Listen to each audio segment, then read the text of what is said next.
बात करेंगे देवभूमि उत्तराखंड की। विस्तार से तमाम खबरों को शुरू करें उससे पहले एक नजर 2 मिनट में 10 बड़ी खबरों पर। मुख्यमंत्री पुष्कर सिंह धामी ने भारतीय ओलंपिक संघ के अध्यक्ष डॉक्टर पीटी उषा से की मुलाकात। 38वें राष्ट्रीय खेलों की जिम्मेदारी मिलने पर जताया पीटी उषा का आभार। उत्तराखंड में यूसीसी लागू करने का रास्ता साफ। अगले सप्ताह सीएम धामी को रिपोर्ट सौंपेगा पैनल।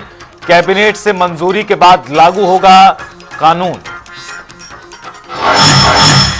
उत्तराखंड दौरे पर आ सकते हैं केंद्रीय गृह मंत्री अमित शाह। सुरक्षा के मद्देनजर पुलिस मुख्यालय में डीजीपी ने अधिकारियों के साथ की बैठक। सुरक्षा व्यवस्था को लेकर दिए आदेश।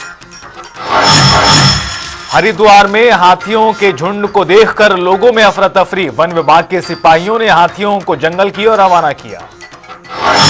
मसूरी में 19 गिरासू भवनों को ध्वस्त करने का पालिका प्रशासन ने शुरू किया एक्शन। राष्ट्रीय हरित अधिकरण ने दिए थे निर्देश। पहाड़ों की रानी मसूरी पहुंचे आध्यात्मिक गुरु। बोले योग की नगरी है मसूरी। पुलिस ने ऑनलाइन धोखाधड़ी के मामले में 2 लोगों को किया गिरफ्तार। फोन कर लॉटरी के बहाने करते थे धोखाधड़ी।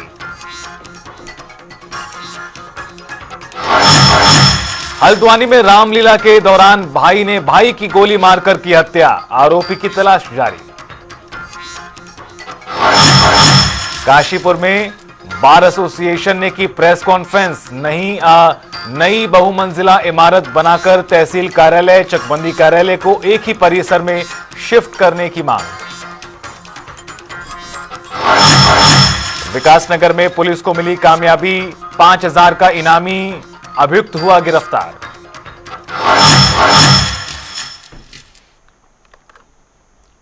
और बुलेटिन में आगे बढ़ते हैं। मुख्यमंत्री पुष्कर सिंह धामी ने नई दिल्ली में भारतीय ओलंपिक संघ की अध्यक्ष पीटी उषा से मुलाकात की और इस दौरान सीएम ने कहा कि हमारे लिए सौभाग्य की बात है कि उत्तराखंड को 38वें राष्ट्रीय खेलों की जिम्मेदारी मिली।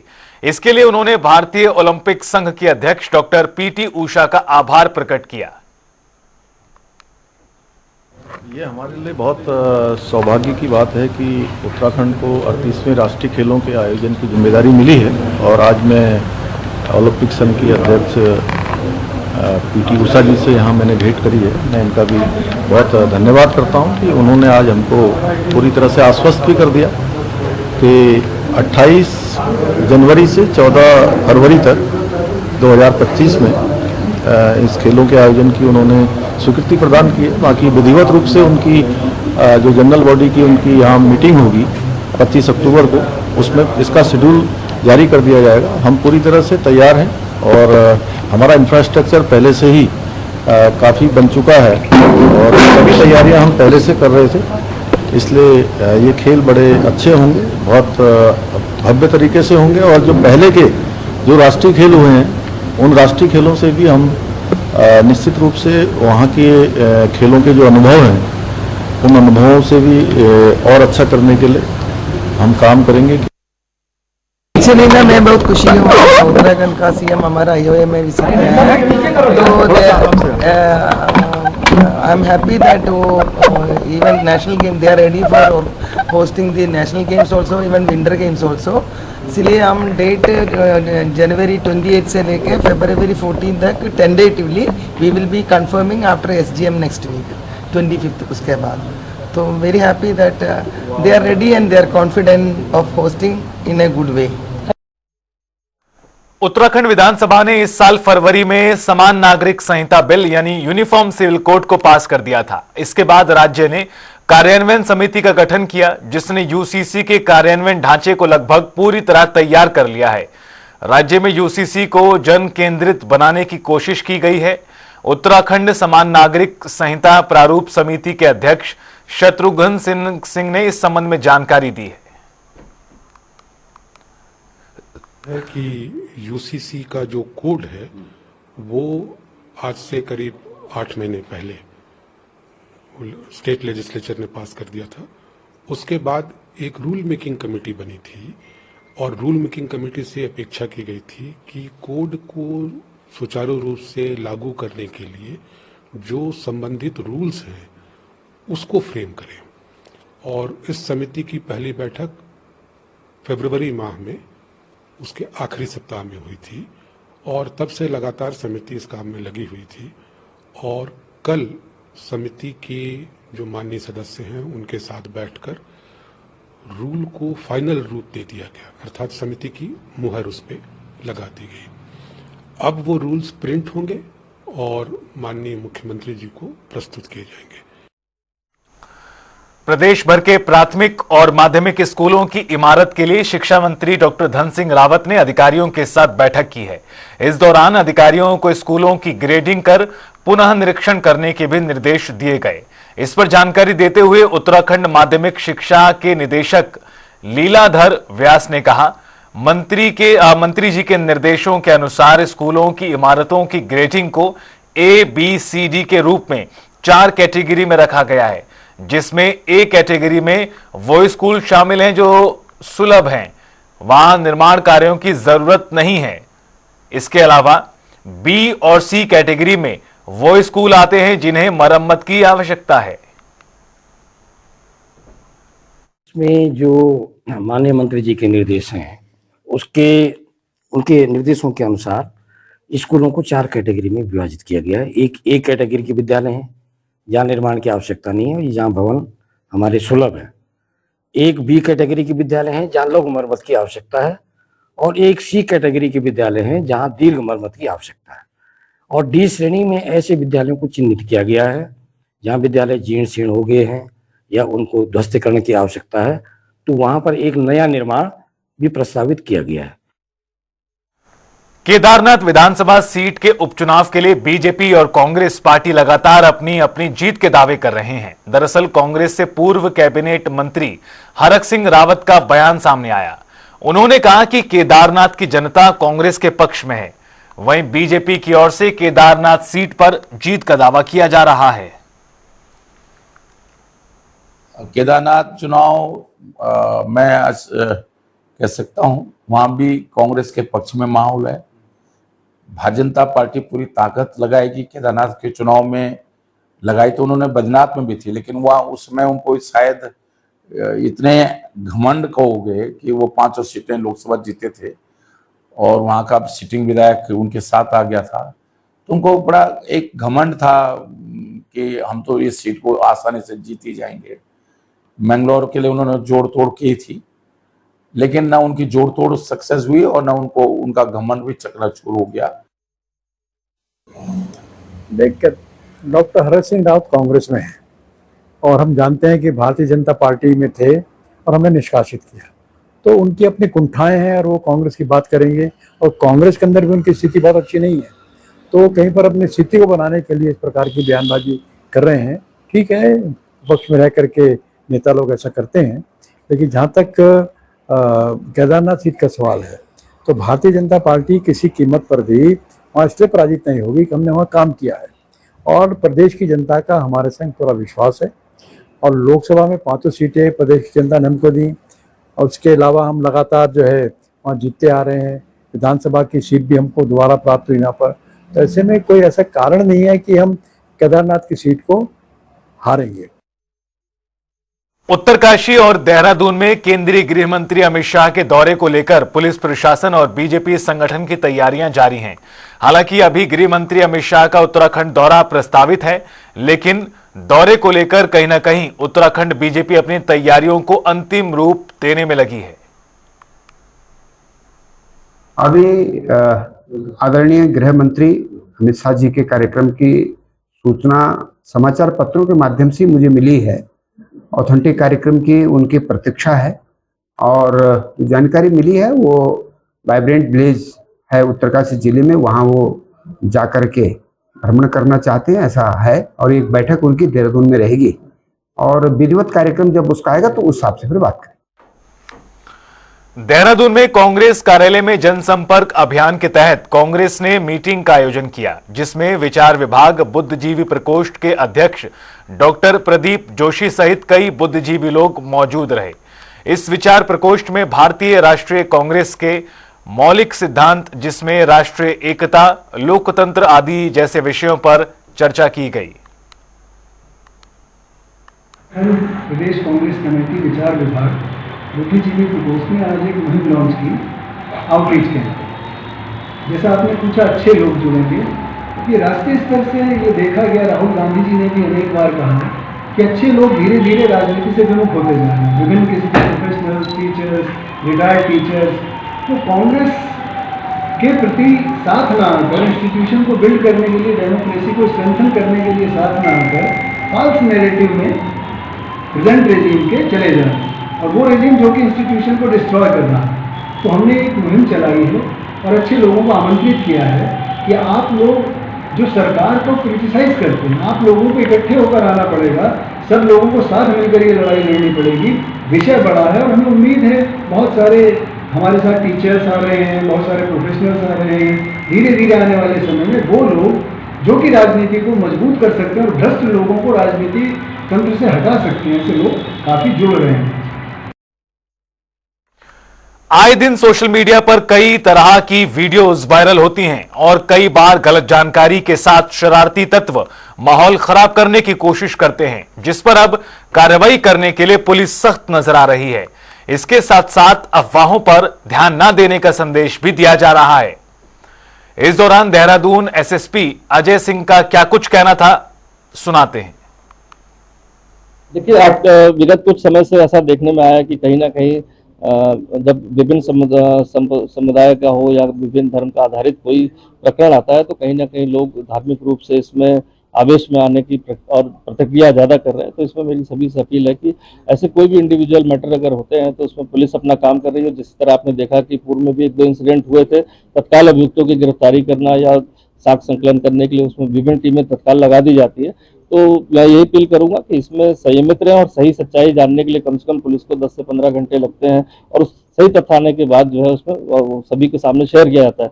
लेकिन ये अभी देखा जा रहा है कि कुछ लोग इसमें शरारती तत्व ऐसे उभर रहे हैं जो कहीं ना कहीं धर्म के नाम पर इसको लोगों को उकसाने का काम करते हैं। आजकल देख रहे हैं कि सोशल मीडिया हो, चाहे वो उनके अपने पर्सनल व्हाट्सएप ग्रुप या अन्य ग्रुप बने हुए हैं जिस पर वो गलत खबरों का प्रसार करते हैं, जिससे आम आदमी को पता नहीं चल पाता कि घटना क्या हुई है और उस आक्रोश में आकर वो कहीं ना कहीं जो है लॉ एंड ऑर्डर की स्थिति उत्पन्न होती है। तो मैं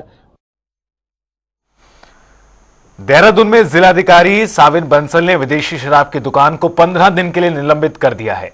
बाकायदा तालों पर सील लगाकर इसे बंद किया गया था, लेकिन इसके बाद स्टे ऑर्डर लेकर दुकान खोले जाने लगी। इसकी भनक लगते ही कांग्रेस नेता सुनीता प्रकाश आसपास की महिलाओं को साथ लेकर दुकान के बाहर पहुंची और उनका विरोध कर दुकान के ताले नहीं खुलने दिए। वजह जो है, कल रात भी हमने यहाँ पे धरना प्रदर्शन किया था। डीएम साहब ने आदेश किए, ये दुकान बिल्कुल नियमों के विरुद्ध खुली हुई है। यहाँ पे सबसे पहला जो मुद्दा है यहाँ से दुकान हटने का, वो है कि ये जीजाईसी इंटर कॉलेज के बिल्कुल सामने है, जो एक बहुत बड़ा मुद्दा है अपने यहाँ पे। जहाँ ये आपके जो आबकारी की जो नियम है वो भी ये कहते हैं कि स्कूल के आसपास दुकान नहीं खोल सकते। ठीक है, हम डीएम साहब क्षेत्र की जनता जो है डीएम साहब के पास गई अपनी इस समस्या को लेकर के। हम डीएम साहब का धन्यवाद इसलिए करेंगे कि हमको बड़े प्रमुखता से सुना, गंभीरता से सुना और बहुत शीघ्र उन्होंने सदर एसडीएम को भेज करके यहाँ कार्रवाई की, जिसमें बहुत सारी अनियमितता पाई गई। प्लास्टिक के गिलास, नमकीन, बिस्किट, नीचे गंदगी और कैंटीन खुली पाई गई जो रात तक चलती है। इनका 11 बजे तक का लाइसेंस है कि पिलाने का, लेकिन रात भर खुली रहती है कैंटीन। उसके खिलाफ जो है, उसके विरुद्ध जो है डीएम साहब ने आदेश किए कि इस कैंटीन को 15 दिन के लिए इसका जो लाइसेंस है निलंबित किया जाए। नैनीताल में बाहरी व्यक्तियों की ओर से खरीदी गई जमीनों की जांच की जा रही है। इस पर जानकारी देते हुए उप जिलाधिकारी परितोष वर्मा ने बताया कि नैनीताल में बाहरी लोगों की ओर से खरीदी गई जमीनों की जानकारी जुटाने का काम शुरू किया गया है। उन्होंने कहा कि जिस उद्देश्य से जमीन खरीदी गई है, अगर उसके अतिरिक्त उस जमीन पर कोई और काम हुआ तो ऐसे लोगों के खिलाफ कार्रवाई करेंगे। जिलाधिकारी महोदय द्वारा जो बाहरी व्यक्ति द्वारा इस राज्य में भूमि क्रय की गई है, इसमें जांच के आदेश दिए गए और जितने भी व्यक्तियों द्वारा यहाँ पर तहसील के अंतर्गत भूमि क्रय की गई है, उनकी जांच के लिए प्रकरण तहसील को भेजे गए और जांच करने के निर्देश दिए गए। यदि किसी व्यक्ति द्वारा जिस प्रयोजन में के लिए अनुमति मिली थी उससे भिन्न प्रयोजन हेतु भूमि उपयोग में लाई जाएगी तो उसका विरुद्ध आख्या जिलाधिकारी महोदय को प्रेषित भी की जाएगी और जो नियमानुसार कार्रवाई जेडे के अंतर्गत बनती है वो की जाएगी। हरिद्वार के भीमगौड़ा क्षेत्र में रेलवे लाइन पर बोल्डर और मलबा आने से रोकथाम के लिए रेलवे ने कवायद शुरू की है। यहां पहाड़ी से सटी रेलवे लाइन पर करीब 300 मीटर लंबी लोहे की टनल बनाई जा रही है। सुरंग का ढांचा बनकर तैयार हो चुका है, देखिए। हरिद्वार में हर की पैड़ी के पास से गुजरने वाली रेलवे लाइन पर बरसात के सीजन में मलबा और बड़े पत्थर गिरते रहते हैं, जिससे अक्सर रेलवे लाइन बाधित हो जाती है। साथ ही बड़े हादसे का खतरा भी बना रहता है। पिछले 1 साल में यहां रेलवे ट्रैक पर मलबा और पत्थर गिरने की कई घटनाएं हो चुकी हैं, जिसके लिए रेलवे की ओर से करीब 300 मीटर लंबी एक लोहे की टनल बनाने का काम शुरू हो गया है। रेलवे लाइन को सुरक्षित बनाया जाना हरिद्वार जिला प्रशासन के लिए भी राहत का कदम है। में संज्ञान में आया है कि उन्होंने जो है वो उसके ऊपर जाल बना रहे हैं, व्यवस्था सुचारू कर रहे हैं ताकि किसी प्रकार का पत्थर नीचे ना आए और पब्लिक को कोई दिक्कत ना हो, तो उसके लिए वो व्यवस्था बना रहे हैं। हरिद्वार और मोतीचूर रेलवे स्टेशन के बीच ट्रेन पहाड़ के अंदर से होकर गुजरती है। पहाड़ को काटकर बनाई गई ये टनल अंग्रेजों के जमाने में बनाई गई थी। इस टनल के आगे जहां अक्सर मलबा और पत्थर रेलवे ट्रैक पर आ गिरते हैं, उस जगह को सुरक्षित बनाया जा रहा है। लोहे की टनल को बनाने में करीब 1 करोड़ का बजट खर्च होगा। स्थानीय लोग भी इससे राहत की सांस ले रहे हैं। ये भैया बहुत अच्छा काम करा रेलवे द्वारा, मैं धन्यवाद करना चाहूँगा, क्योंकि यहाँ बारिश के दौरान बड़े बड़े पत्थर आ जाते हैं, बोल्डर आ जाते हैं, नीचे मिट्टी आ जाती है, जिससे कि ट्रेनें जो हैं बाधित हो जाती हैं। और यहाँ जितने भी दुकानदार हैं, यहाँ पूरा का पूरा एक तरह से पूरा सैलाब मिट्टी का कीचड़ तक चलता है, जिससे कि दुकानदारों के घर दुकान में पानी घुस जाता है, कीचड़ आ जाता है, तो बड़ी बुरी हालत हो जाती है। तो ये होने से काफ़ी हद तक जो है इसमें जो आने वाला जो समय में जो बारिश होने के बाद जो नुकसान होता है उससे बचाव होगा। आने वाले समय पे अच्छा फ़ायदा मिलेगा लोगों को। क्या हम लोग इधर जैसे दुकानदार हैं और इधर पब्लिक को इसका अच्छा रिस्पॉन्स मिलेगा, क्योंकि आने वाली जो है ऊपर से पहाड़ गिरते हैं तो उससे दिक्कत तो हो जाती है, रास्ते भी रुक जाते हैं, ट्रेन में भी दिक्कत आती है, तो उसका रिस्पॉन्स तो मिलेगा ही। रेलवे ट्रैक के बराबर का रास्ता हर की पैड़ी की ओर जाता है, जिस पर खासी भीड़ भाड़ रहती है। मनसा देवी मंदिर के पास से गिरते पत्थर और मलबे से यहां आवाजाही कर रहे लोगों को भी खतरा बना रहता है। उम्मीद है कि रेलवे के इस कदम से यहां बने बाजार और गुजर रहे राहगीर भी सुरक्षित हो सकेंगे। हरिद्वार से जनता टीवी के लिए विकास खरे की रिपोर्ट। मुख्यमंत्री पुष्कर सिंह धामी की केदारनाथ को लेकर की गई घोषणाओं पर कांग्रेस पार्टी ने पलटवार किया है। कांग्रेस प्रवक्ता ने आरोप लगाया है कि केदारनाथ का उपचुनाव बीजेपी को अपने हाथों से खिसकता नजर आ रहा है, तो सरकार ने वहां अपने सरकारी खजाने का पिटारा खोल दिया। आगे उन्होंने क्या कुछ कहा, सुनिए। साफ दिखाई पड़ रहा है कि उनके पैरों से केदारनाथ भी फिसल रहा है, इसीलिए चुनावी पुलाव उनके द्वारा परोसे जा रहे हैं। पहले बद्रीनाथ, फिर हरिद्वार का मंगलौर और अब केदारनाथ में जिस तरह से लोक लुभावने घोषणाएं योजनाएं लाई जा रही हैं, लेकिन केदारनाथ की जनता ये भूली नहीं है कि जब उनके वहां आपदा आई थी तो एक मंत्री, एक विधायक, एक पदाधिकारी आपका उनका सुख दुख बांटने के लिए या उनकी सुध लेने के लिए नहीं पहुंचा। सबको अपनी जान के खतरे की पड़ी रही। और तो और जो आपने अपमान केदार बाबा का किया है, चाहे वो आपने सोना चोरी प्रकरण में आपकी उदासीनता हो, चाहे वो QR कोड मामला हो, चाहे वो गर्भगृह से मान्यताएं और परंपराएं तोड़ने का मामला हो, फिर चाहे लाइट एंड साउंड प्रोग्राम करके शिव के महात्म को कम करने की आपकी कुत्सित योजना हो, फिर चाहे वो दिल्ली के बौराड़ी में केदारशिला ले जाकर वहां केदार धाम का एक प्रतीकात्मक मंदिर का शिलान्यास हो, ये सारी वो बातें हैं जिससे केदारनाथ विधानसभा की जनता की भावनाएं आहत हुई हैं। देहरादून में पशुपालन मंत्री सौरभ बहुगुणा की अध्यक्षता में पशुपालन विभाग की समीक्षा बैठक हुई, जिसमें लंपी वायरस को लेकर चर्चा की गई। इस दौरान सौरभ बहुगुणा ने सभी अधिकारियों से उत्तराखंड के सभी जनपदों में पशुओं को लंपी वायरस से बचाए रखने के लिए तैयारियों का जायजा लिया। सोशल मीडिया के माध्यम से हमारे माननीय मंत्री जी को एक मैसेज मिला था, जिसमें राजस्थान के कोटा जनपद में 8-10 पशुओं में लंपी के सिम्टम दिखाई दिए और माननीय मंत्री जी ने उस उद्देश्य से कि ऐसी कोई बीमारी जो चूंकि 2 वर्ष पहले हमारे स्टेट में लंपी के काफी केस थे, ना आए, इसकी प्रिकॉशंस के लिए विभाग की एक समीक्षा बैठक ली और बैठक में हमें निर्देश जो प्राप्त हुए हैं वो है कि अगले 10 दिन तक हम हर जनपद में लंपी अवेयरनेस कैंप करेंगे। शीतकाल के लिए 4 धामों के कपाट जल्दी बंद किए जाएंगे। दरअसल केदारनाथ और यमुनोत्री धाम के कपाट भैया दूज पर्व पर बंद होना तय हुआ है। वहीं गंगोत्री धाम के कपाट 2 नवंबर को बंद किए जाएंगे। वहीं बात करें बद्रीनाथ धाम की, तो बद्रीनाथ धाम के कपाट बंद होने की तारीख 12 अक्टूबर तय की जाएगी। बता दें कि अब तक कुल 39,70,000 से ज्यादा श्रद्धालु 4 धामों के दर्शन कर चुके हैं।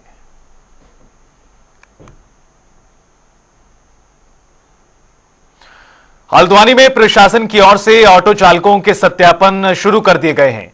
पिछले दिनों ऑटो में महिलाओं के साथ हुई छेड़खानी और अन्य आपराधिक वारदातों के बाद लोगों की ओर से लगातार ऑटो चालकों के सत्यापन की मांग उठाई गई थी, जिसके बाद प्रशासन की ओर से ऑटो चालकों के सत्यापन की कार्रवाई शुरू कर दी गई है।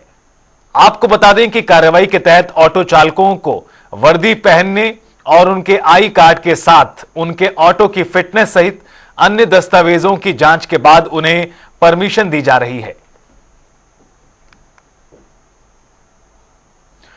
खटीमा के श्री सिद्ध महाकालेश्वर महादेव मंदिर में दुर्गा पूजा महोत्सव बड़ी धूमधाम के साथ मनाया जा रहा है। इस कड़ी में भक्तों ने भव्य कलश शोभा यात्रा निकाली, जिसमें तमाम लोग शामिल हुए। इस बार हर वर्ष की भांति इस वर्ष भी 14वां श्री सिद्ध महाकालेश्वर महादेव में मां दुर्गा की पूजन का कार्यक्रम किया जा रहा है और इसमें जो है हमारे स्थानीय कलाकारों द्वारा, बाहर के आए कलाकारों द्वारा सांस्कृतिक कार्यक्रम का आयोजन किया जा रहा है। 11 तारीख को मां भगवती का विशाल जागरण है। 10 तारीख को इसमें एक शाम शहीदों के नाम एक छोटा सा कार्यक्रम है, जिसमें शहीद परिवार को जो इस क्षेत्र के हैं उनको मुख्य अतिथि द्वारा मंच पर सम्मानित किया जाएगा। फिलहाल इस बुलेटिन में इतना ही। वक्त तो चला एक ब्रेक का। आप देखते रहिए जनता टीवी।